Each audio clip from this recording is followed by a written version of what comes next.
Hey, Amy. Morning. Second.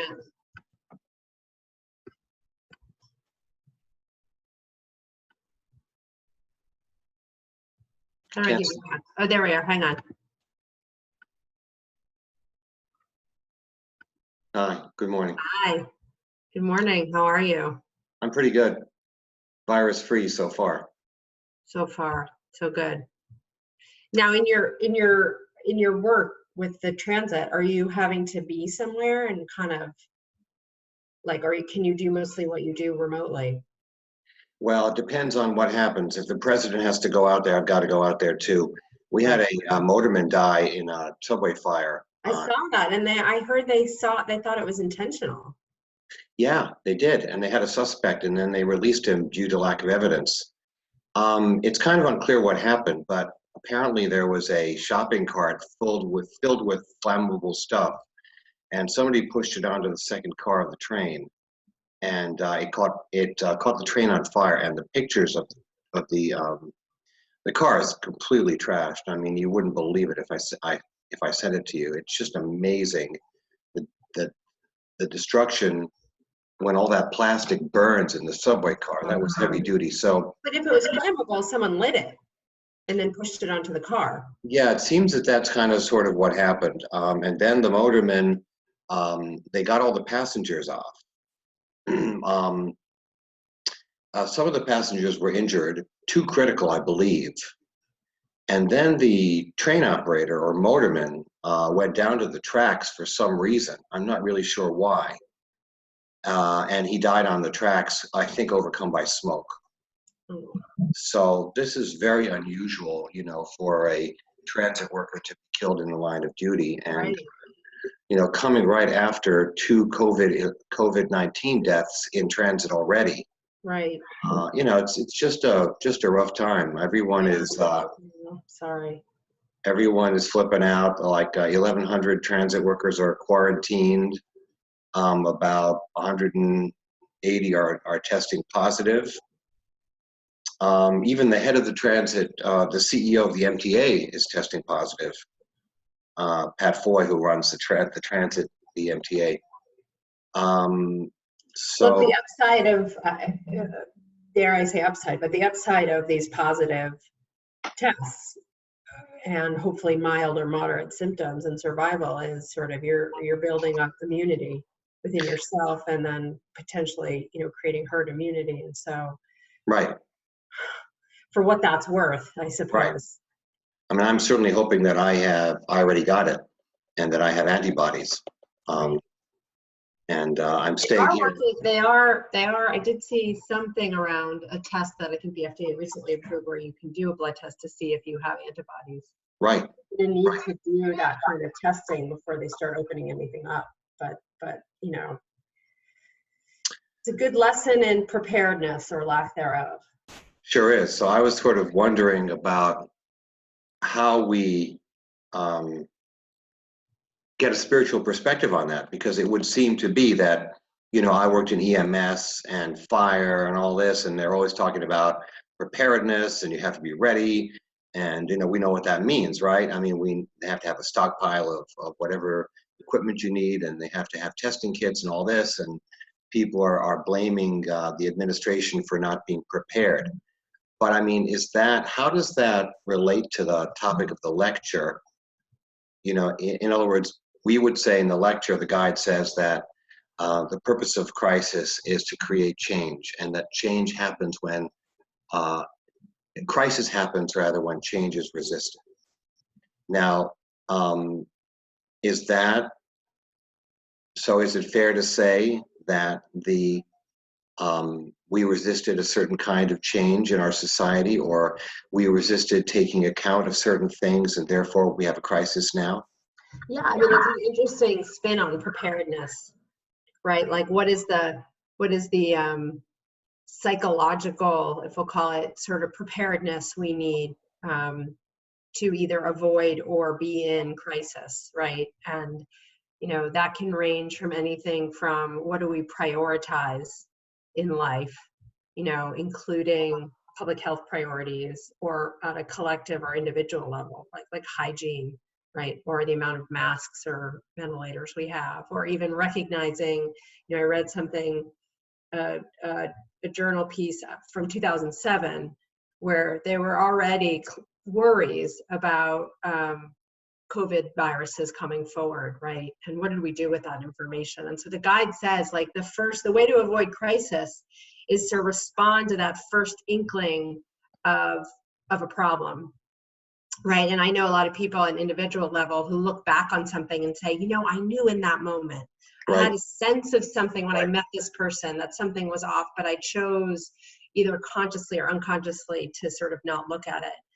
And the lecture says it's really in that moment when we have that first inkling of that something's off that we bring our attention to it, right? But we don't.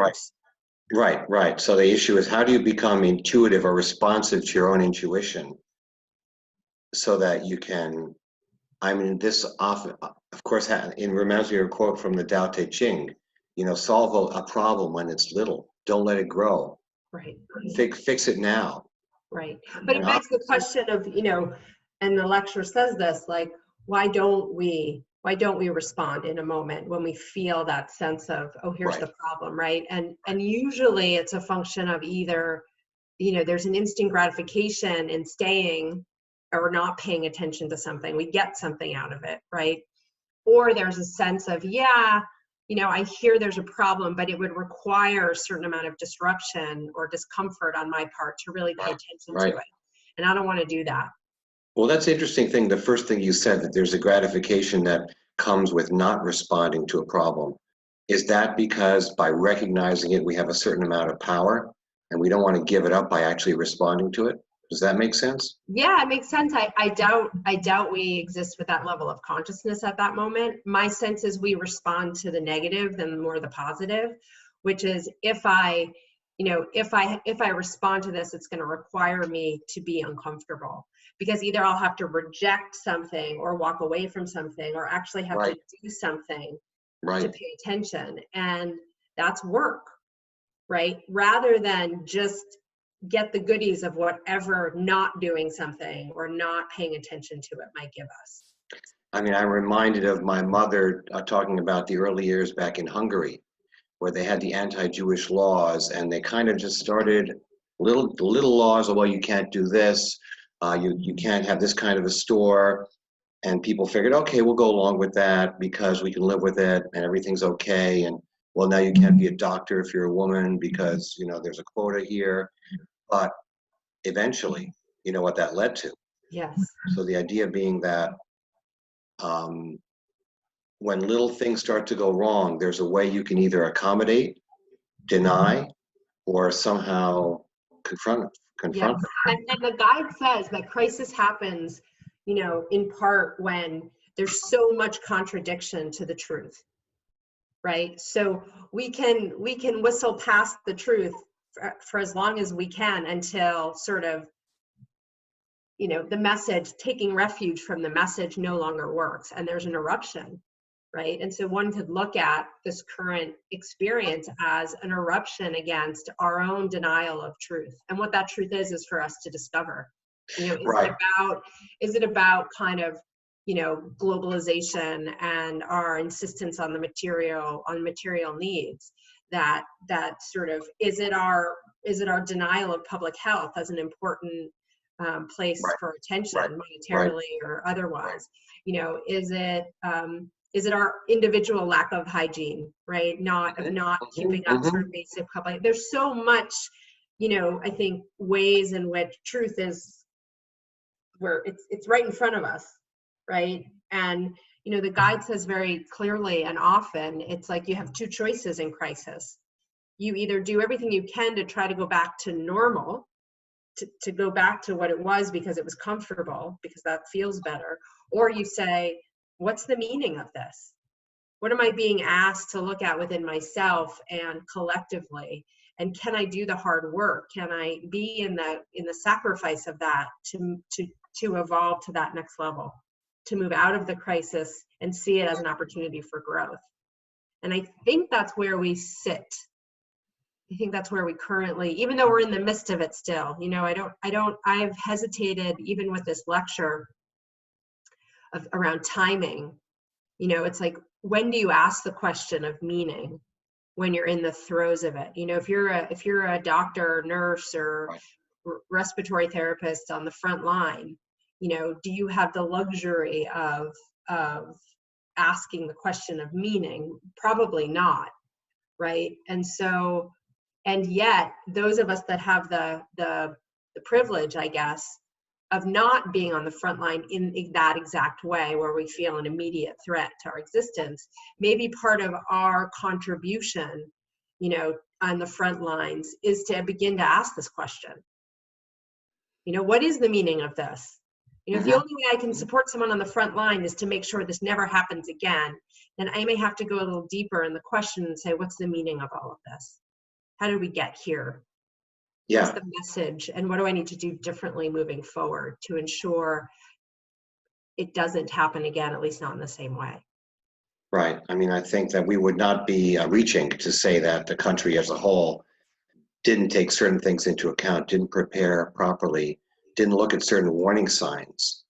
Whether, you know, it's interesting, I was on a Pathwork discussion Friday night, and somebody said, well, you know, they treated the animals so badly in the markets, they eat the animals and they shouldn't do that. That may seem a little bit far afield, you know, but in many ways, there are many little warning signs, ways in which people don't behave properly or behave unethically or behave cruelly, Right. that causes a crisis. Right. So there are lots of warning signs, I think. I think we would not, I think most Americans would agree that we haven't taken those warning signs seriously. Well, and you know, the whole teaching of the Pathwork, and certainly of core, is that we are energy and we are consciousness, right? And energy is a neutral force, right? And our consciousness directs where that energy goes, right? And so our consciousness either directs it towards destruction or stagnation or expansion, right? And growth. And so everything we've been doing up until now, and will continue to do, is a function of consciousness, right? And so, you know, I think crisis is one of those things where energy is so pushed towards the direction of stagnation or even destruction that there's an eruption. And it's an opportunity to say, you know, get conscious here. Like, where's our energy going? Is it moving? Is it constantly being used towards ego needs? Is it constantly being used towards creating more without really paying attention to what the impact of that is? You know, where is our energy going? And so I think the only way we sort of flatten the curve, let's say, as it relates to energy, is to sort of raise our consciousness, raise our level of awareness of how the energy moved in that direction in the first place. Right. So I think that's the main question, really, is how do we raise our awareness of our own energy and put it in the right direction? And then related to that is coping with fear, right? Because I think that when people have fear, it paralyzes us, right? And we can't really focus on anything else. Yes. And so, you know, the fear of being infected, let's say, or the fear of not being able to get the supplies you need, everything's bare in the store. Those fears, do those mask something? You know, is that, the guide says there's never any reason really to fear, because ultimately on the most basic level, the universe is benign, and it's all working out to produce the best result and create our ability to develop spiritually. So I'm sort of wondering about, number one, cutting through the fear, and number two, then being conscious and raising your consciousness on a regular daily level so that you do see the warning signs and make the right decisions. Yeah, you know, it's tricky with fear because, you know, on the one hand, we are faced with a certain existential threat, right, at an individual level and even maybe collectively. And it's a good thing that we have a response to that, right? It's a desire to live, to have a fear response, right? Because in that response, we go do something. Right. And that doing something may be a positive, right? That's constructive. So we need a certain amount of, right, fear, because it's constructive, it helps, it's a survival. So it does, you know, if we weren't, we might just collapse and that might be the end of it, right? So how do you how do you hone and constructively use that fear? That's one. But then there's fear that is distorted, right? And the guide would say it's fear based on a lack of faith, about a lack of trust, maybe in oneself, in the world, in God, in others, right? There's a Right. and that is born out of a place of separateness. This notion of like, eat or be eaten, I'm alone in this. And therefore I have to get every roll of toilet paper possible because nobody else, if I don't do it, then I won't be taken care of, right? So there's this distortion about separateness, about scarcity, and that drives our behavior, that sense of sort of being other and alone and separate, right? And then I think there's just a larger question that I try to ask my clients is, what are you actually afraid of? Right. The big question. Right. Yeah. Like what, and the guide always says that, like, get to the most basic fear here, because if you can be in whatever that is, right, then the rest in some ways can take care of itself. So is this a fear of death? You know, is this a fear of annihilation? Is this a fear of suffering? You know, is this a fear of not belonging, of being left out? Like, Right. what is it Right. for us that we're afraid of? And then to meditate on that, to really have a relationship with whatever that fear is. Yeah. What am I really That's the afraid of? invitation. Right. Right. Because people are afraid of many different things. And I guess when you go deeper into it, people are afraid of things that other people think are irrational. Mm-hmm. Right. Mm-hmm. I mean, I guess nobody thinks the fear of death is irrational, but people, their phobias, you know, people are afraid of going to the doctor's office. People are afraid of animals. People are just afraid of the normal daily routines changing.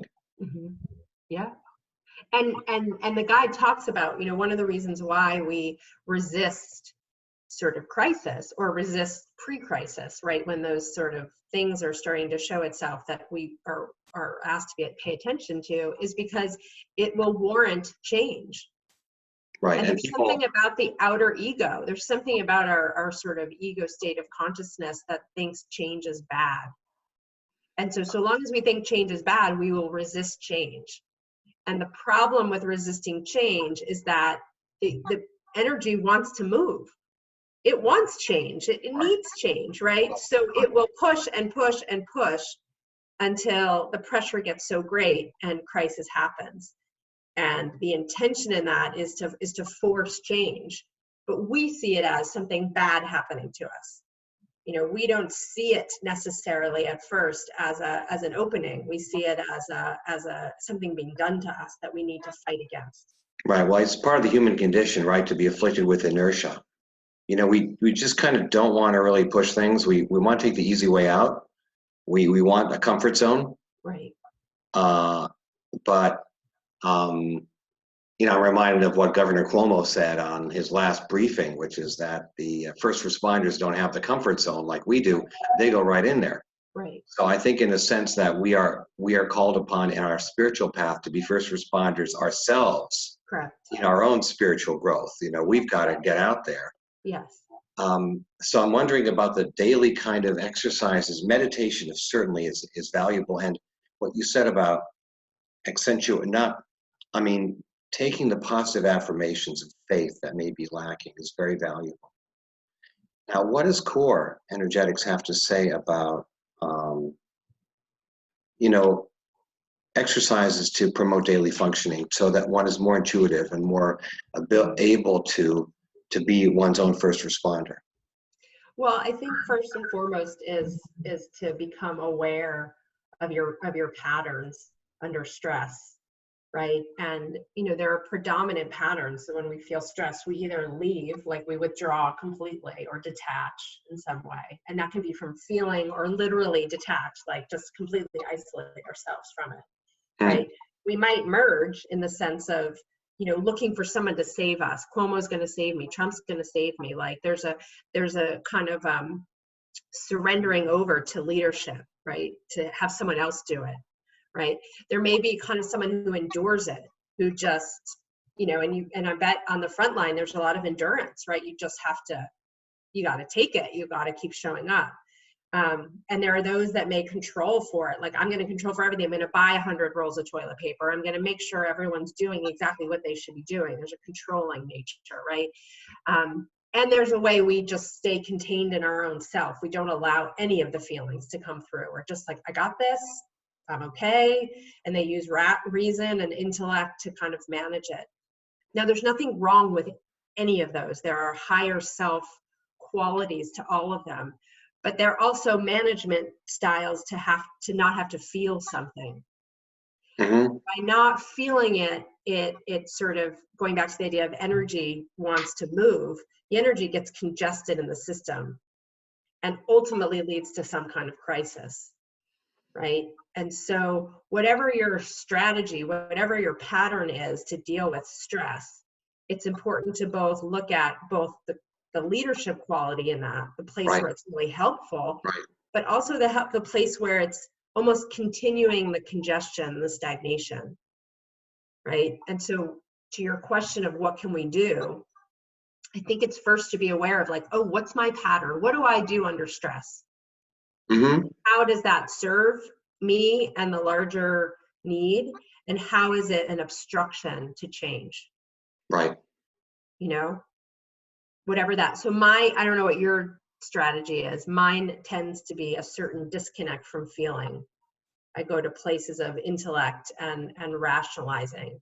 And in my role as a therapist, I think that's helpful for people to help get perspective and to get into the question. Where it's not helpful for me and perhaps others is that sometimes you just need to let yourself feel the fear, feel the anger, feel the terror, right? There's information in there if we can let ourselves feel it. Our heart's in there, right? Our humanity is in there. Isn't it frightening to do that though alone? And these days everybody is alone. I mean, by necessity, unless Physically, we're on unless we're on the internet. Yeah, physically we're alone, and I actually think there's a gift in that, because it requires us to tap into our own internal resources. Yeah, I mean, sure, that reminds me again of something that Cuomo said.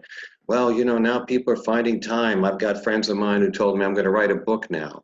Or I'm going to read a book I never got to.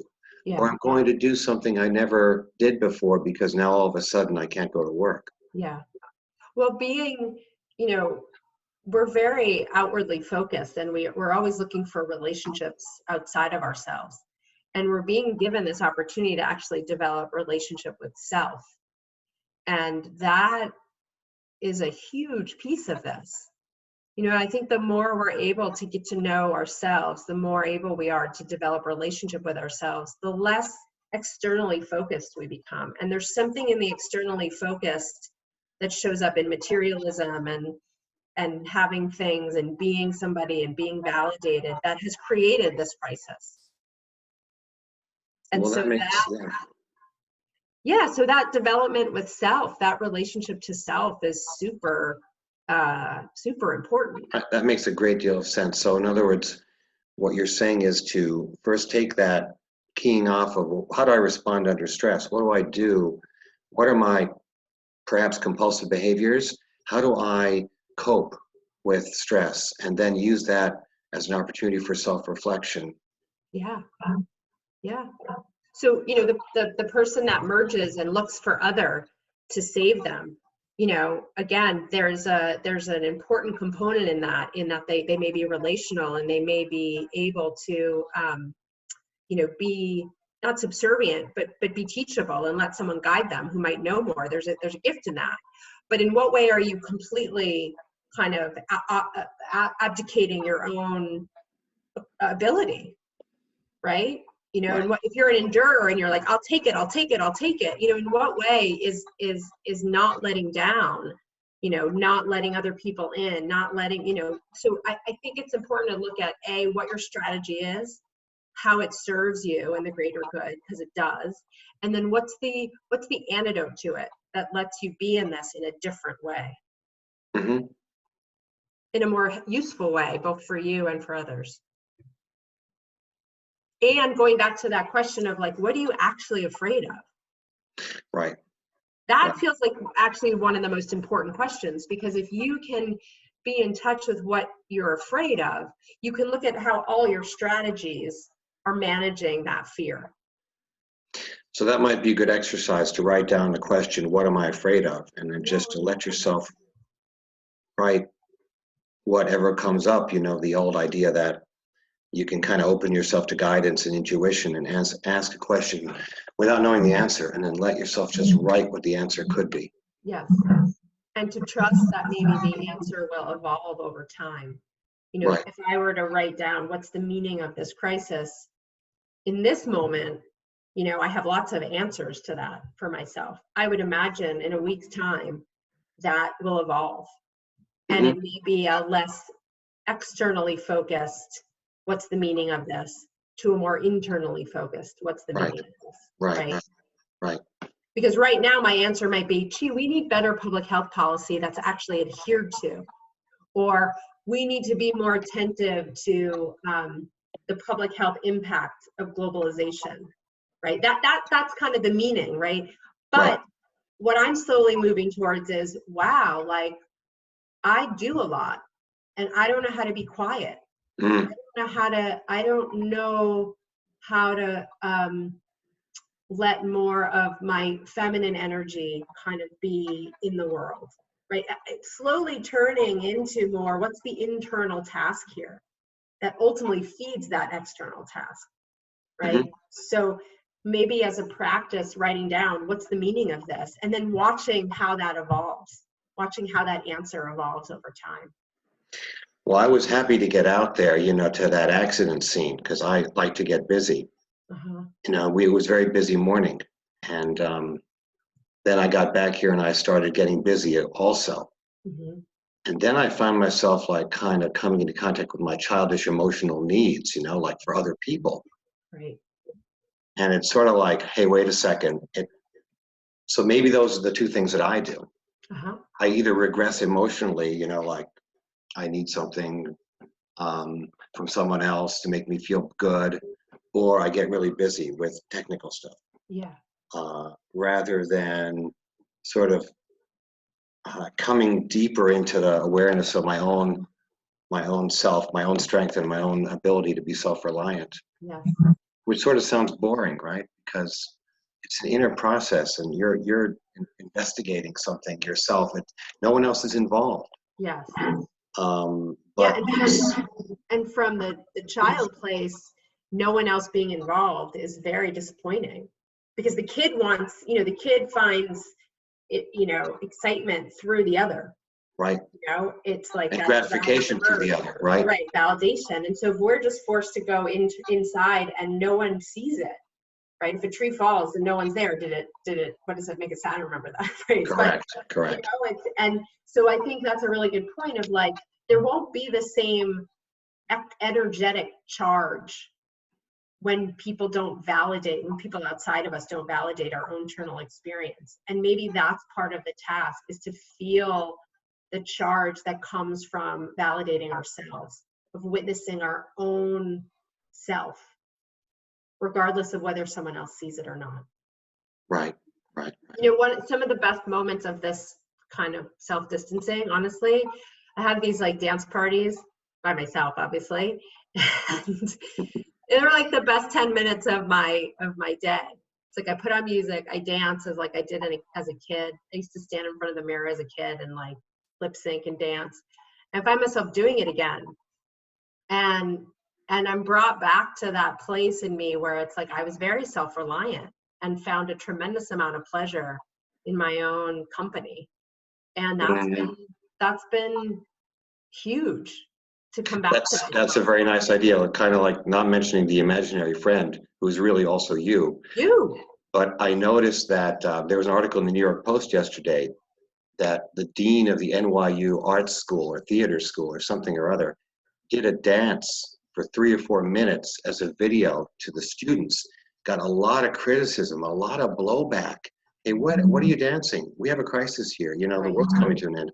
And she said, no, I have the right to create my own artistic expression that has validity.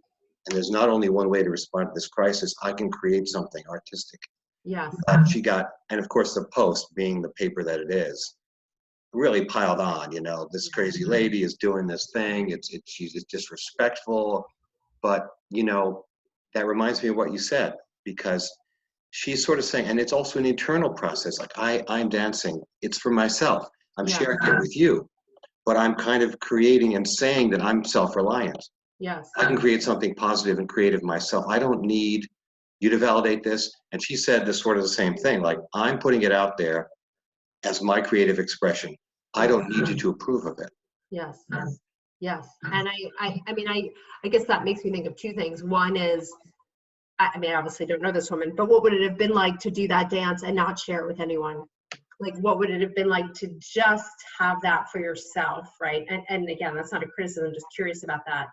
And the other piece of it, because I've heard that before when people are putting out moments of pleasure or, you know, whatever, and there's pushback. How dare you be happy in a state of, and I think it's reflective of our kind of dualistic consciousness, which is like, you know, we are good or we are bad, and that and you know, it creates such a distortion.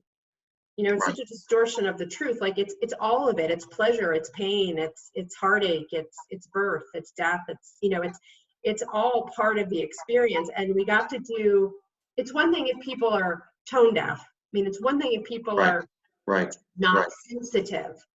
It's another thing to shame someone for their experience, whatever that experience might be, whether it's pleasure or pain. And we do each other a real disservice by shaming people and their pleasure. Yeah, well, that reminds me of Wilhelm Reich. You know, that was a big thing of his, right? That the streamings of pleasure in the body were something that the mother says, you can't feel that to the child, you know, and you have to stop it, and you have to armor yourself against pleasure, and especially because, hey, that's inappropriate. You know, you can't do that. Yes. So we do. From an energetic standpoint, is that the vibration of a scream of pain is very similar to the vibration of a scream of pleasure. Same vibration. It's just the ego comes in and says, that's a good feeling, that's a bad feeling, right? And then society piles on and says, and then it has another judgment of it, right? But if you think of it just in terms of energetic vibration, if people are feeling pleasure right now, we should celebrate that, right? It's vibration. And if people are feeling pain, we should be with people in that. It's expression of energy. You know, it's where it gets distorted or where there's an insensitivity to others. That's where I think we can step in and say something. But the shaming, this collective shaming, is not, I don't think that's part of the teaching here. Right, well, I think that the guide would say that there's joy in everything. You know, every moment you could find joy. So you're right. I mean, society has certain conventions. Yeah, and maybe we need to strip sort of the kind of the affect label out of it and call it aliveness, right? Because I think that's what, whether you call it joy or pain, it's an experience of aliveness. Right. And it's like, these are all expressions of our aliveness, and then consciousness comes in and then determines where that aliveness gets directed. And that goes back to this idea of energy and consciousness. And so there's so much in the pathwork that is so pertinent and relevant and important in this crisis. Yeah, so how do I feel my aliveness, and how do I retreat from it? Right, how do I retreat from it? Right, or how do I try to control for it? You know, and is my aliveness only alive if someone else validates it? Right. These are the spiritual questions that we're being asked to, we're being invited to tune into. Well, see, that's also so important, that often in the Pathwork lectures, it's said that you can't do it alone, right? In other words, the ego can't do it alone The ego can't do it. because the ego doesn't have the real tensile strength or the intuitive awareness to do the right thing, and also doesn't have the sustaining power. But then there's God, and other spirit entities or guides or guardian angels, whatever you want to call them. We have a lot of support that we can't necessarily see or quantify, right? So, and I think he says this here, too, in the lecture somewhere, about not just asking God for help and guidance. So that's so important. I mean, the idea that you're not alone, right? Yeah, and the guide specifically says that there's three predominant personality responses to crisis. The first is false hope. The second is false resignation, and the third is sort of forcing ego, right? So that the false hope is a kind of we resign ourselves to someone else solving for it. Our governors are going to solve for it. The first line responder, there's a hope that and we don't see our part. Or it's not really happening. Like, I'm just going to wake up, it's going to go away. Right. Everyone really isn't sick. Right, a certain denial. Right. I'm just going to the supermarket. I'm not going to wear a mask because nothing's going on. And I do see that. I mean, it's sad, but in New York City, I'm on transit, and we have a very low ridership now. We're down like 60%, but all the homeless people are still on the train. Mm-hmm. They're there. Yeah. They don't have anywhere else to go, and they don't care. As far as they're concerned, they couldn't care less about the virus. But they're also. I mean, who knows, right? Who knows, right? But there's also a lot of folks who are just going about their daily business as if nothing is happening, right? Because there's no cops, asking to see your papers. Are you an essential worker or not? Right. So, there are people that are expressing that denial, right? It's like false hopes, like, it's a cloudy day, but the sun's going to come out and everything's going to be fine. So right, and you can see, the reason why it's called false hope is that, the hope is necessary. We need hope. We got nothing. I mean, there's an element of for all the criticism of the president, what he does represent in some ways is hope.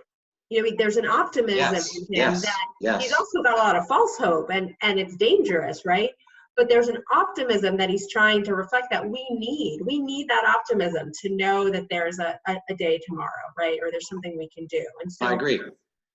So hope is necessary. False hope is detrimental, right? Yeah, I mean, I don't think a lot of people would compare Trump to FDR, but maybe some people would. It's like. Well, and I might argue it's like, the comparisons, we do that, like our intellect wants to make comparisons. And the way I try to look at it is as, yes, there are models of leadership and that we can look back on and say, well, there was such a great, that ability to take action, or to, FDR didn't make some good decisions in the beginning. He made very bad decisions in the beginning and then learned from those decisions, right? And recouped, right? And then made some good decisions. So we romanticize history sometimes, and this is not a defense of the president. This is just saying that when I listen to him, the only thing I feel able to really take from him is a certain sense of optimism, because that's helpful for me. Right. The rest I don't listen to because I'm not entirely sure what he's saying. But the false hope would be to listen to him and to just say everything he's saying is true. We're going to be fine. We'll open by Easter. We're all good. That's the false hope. Yeah. Right. So the second is the false resignation, which is the total helplessness and the collapse. Right. Which I can't do it, and that actually is what the guide says is the precursor to a crisis, which is that you say, I can't handle this. I can't do this anymore. Yes. So then, an extreme example would be somebody who says, I just can't deal with it. I can't even go out shopping. I'm just gonna lie down here and get weaker and weaker because I can't cope. Yeah. Yeah. And there's I have compassion for that collapse. I've experienced it in myself. After my father died, I felt completely resigned and collapsed. And yet there's the distortion is the collapse, right? Is the sense of total powerlessness. The truth in it is, where do I need to let go? Where do I need to resign from this idea that I have all the control and that I can solve for it, or someone else is going to solve for it? That healthy resignation is, the way I look at it is, where do I need to loosen the grip? Where do I need to resign myself to the truth that my way isn't working? Mm-hmm. My way is all of our ways. It's the collective my way. This insistence on materialism, this insistence on, on sort of generating more income, more wealth, more stuff, more where do we need to surrender that it be our way in that way? And so there's a healthy resignation, I think, that needs to happen in this crisis. That makes sense.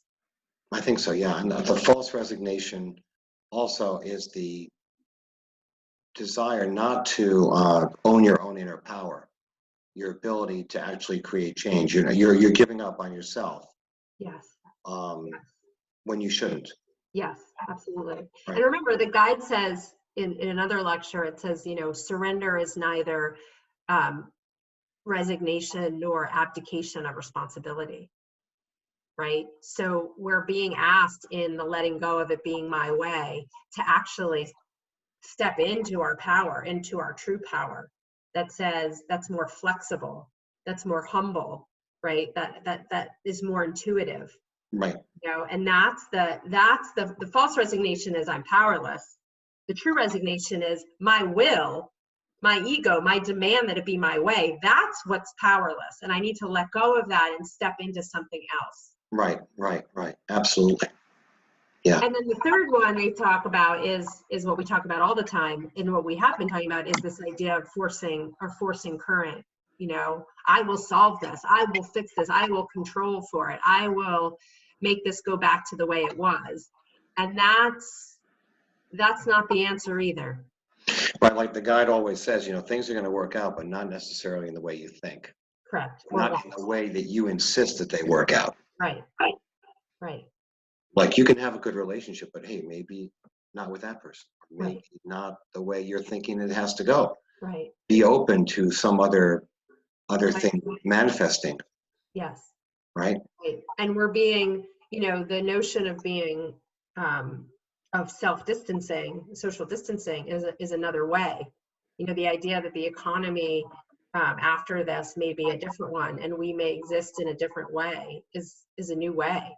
It's like, and the more we resist the possibility of change, the more we force against that and say, make this go back to normal, the more likely we are both to not survive the crisis in some way, right, or to just go back to normal and then wait for the next crisis, which might hit us 10 times harder because we refuse to learn from this one.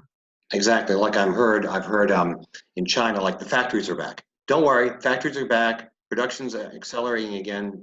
Nothing to worry about. We're back to normal here in Wuhan. Everything's fine. But is it really true? And that means that we haven't learned anything, right, in some sense, right? I mean, if it's all about just flip the switch, reminds me a little bit of Puerto Rico, where they had the devastation from the hurricane, and their answer was, the government officials was, we're going to rebuild the power grid, fossil fuel power grid, exactly the way it was. We're going to do it exactly the way it was, even though the crisis, the hurricane, showed it wasn't a sustainable model, that they need a lot more renewable energy and they need distributed power. But the vested interest said, okay, we've got these huge oil refineries or production facilities, and we're going to just restore it just the way it was. Yes. And it reminds me of, I think, one of the most, I wrote it down because I think it's so important in the lecture. The lecture says, will we look back and ask, did the crisis fulfill its function? Mm-hmm. I love that question, right? Will we look back when it's time to look back, right? And again, I'm aware that we're in it, and sometimes it's we're not ready to ask that question in its entirety, but we want to be. We're being asked to say, when we look back on this, will we be able to say that the crisis fulfilled its function, right? Whatever that function is it to teach us to slow down? Is it to teach us to take care of the planet? Is it to teach us to trust our own internal resources and our intuition? You know, is it to be more in that healthy masculine and feminine, where there's a healthy balance between doing and being? You know, what if this crisis are to teach us something, then will we be able to look back on it once it's over and say it did its job? Right. There's something so powerful in that, you know. And the other thing I just want to say is that there's another line in here that I take in also. It says, crisis will continue. Crisis will continue until the illusory. Thank you. Crisis will continue until the illusory fear of change is exposed as an error. Well, that's pretty heavy. Yeah. Because the fear of change is universal, right? Correct. Right. But it's essentially what the guide is saying is that crisis is a function of our fear of change. Right. Because it's our fear of change that doesn't allow us to implement policy, whether that's internal policy or external policy, that can better the world, whether that world is internal or external. Well, I think in another lecture I was just reading the other night, it's also the idea that what you have right now, it may be good, but it's going to stagnate. But you don't want to give it up. You're here where you are right now. You don't want to change, even though you know the change is necessary, and that change, continuous change, brings you in a better direction. Yes. But it's still like, hey, wait a second. Change. The fear of that change. What will that mean for me? I mean, you could put this question onto the discussion about privilege. You can put this on the question of climate change. You can put this on income equality. You can put this on healthcare and health and wellness, right? It's like everything that we're asked to do in the service of evolution requires us to give something up. We will lose something. There is a truth in that. There is no way around it. There is no way around opportunity cost. No way. Like that's just how, that's a spiritual law. Right. And if we refuse to lose something because we fear by losing it, we won't survive, we'll continue to go through crisis. We'll be met with a crisis. And so part of the teaching here is, am I willing to lose something for the sake of moving forward? Right. And the answer is yes. I mean, the answer has to be yes. If we're on a spiritual path. It has to be, right? It has to be, right.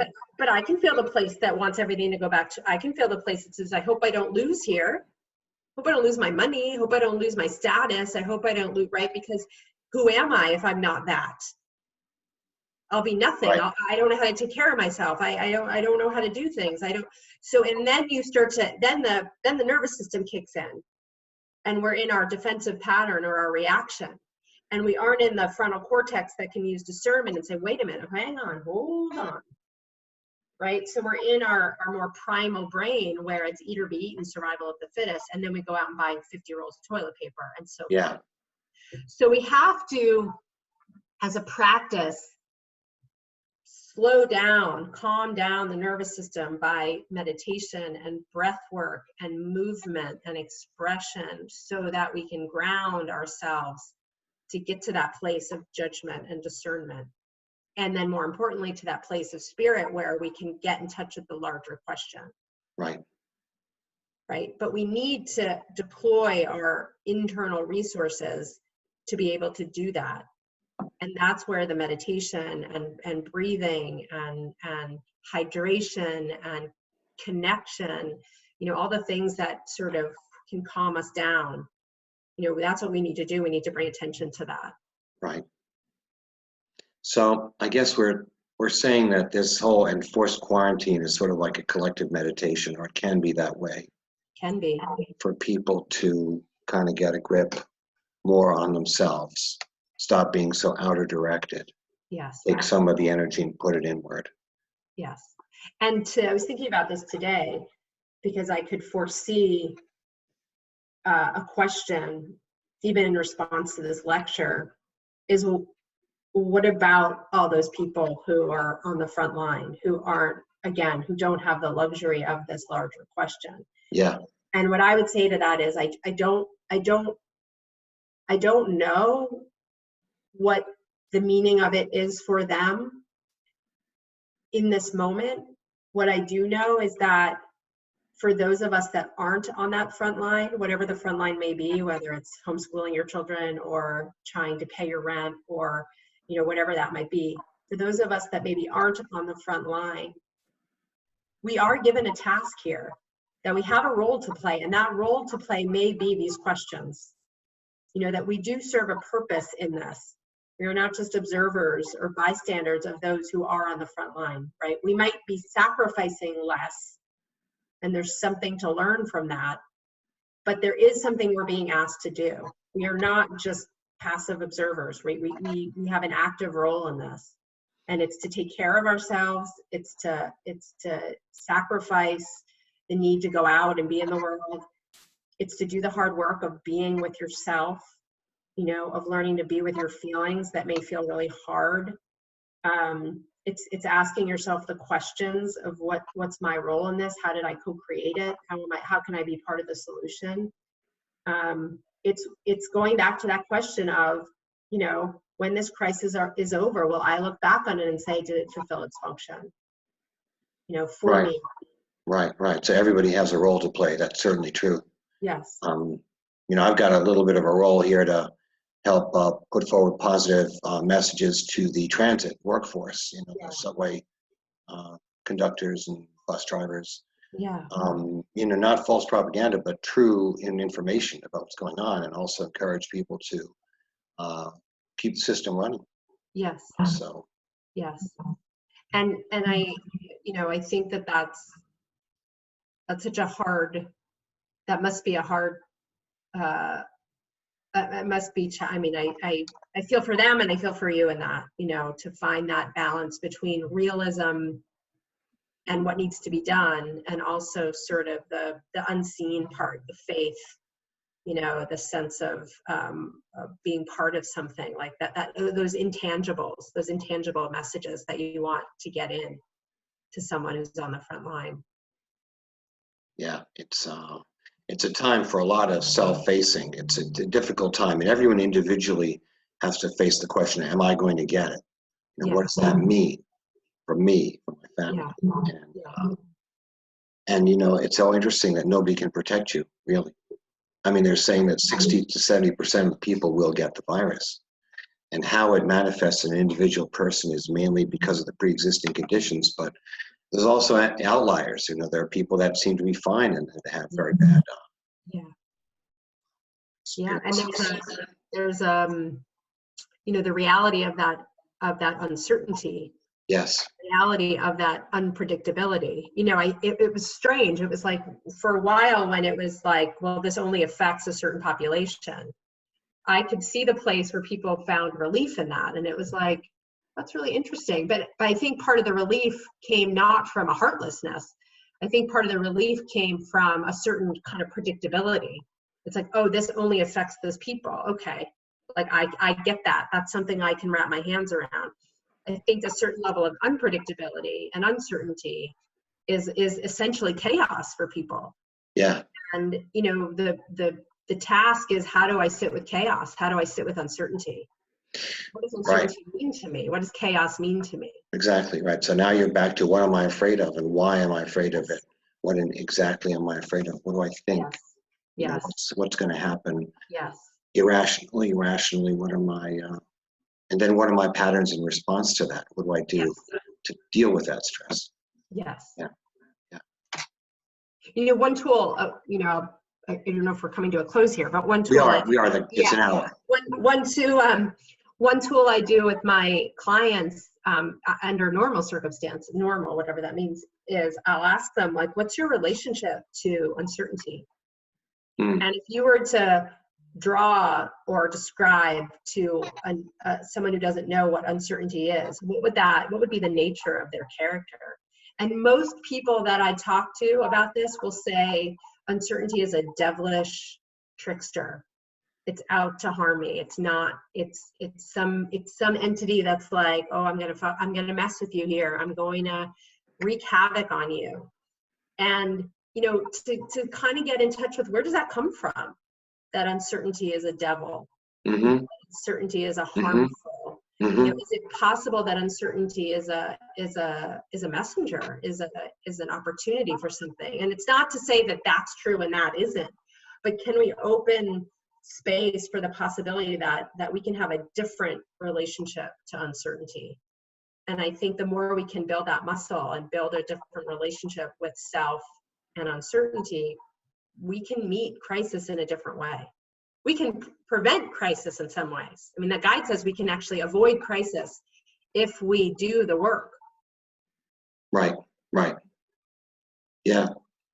Well, I hope that as I grow up, get older, I hope I'm better at preventing things from becoming crises, you know, in my own life. I think I am better. Yeah. I think I see things coming.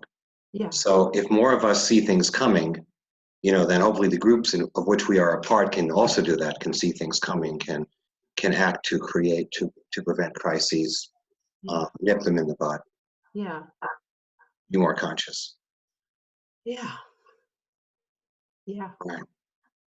Well, thank you. This was helpful for me personally, but it also, I hope it's helpful for others that may see this, and, you know, and more to come. Thanks, Aimee. Yeah, you're welcome. Okay, talk soon. Take care. Okay. Bye-bye.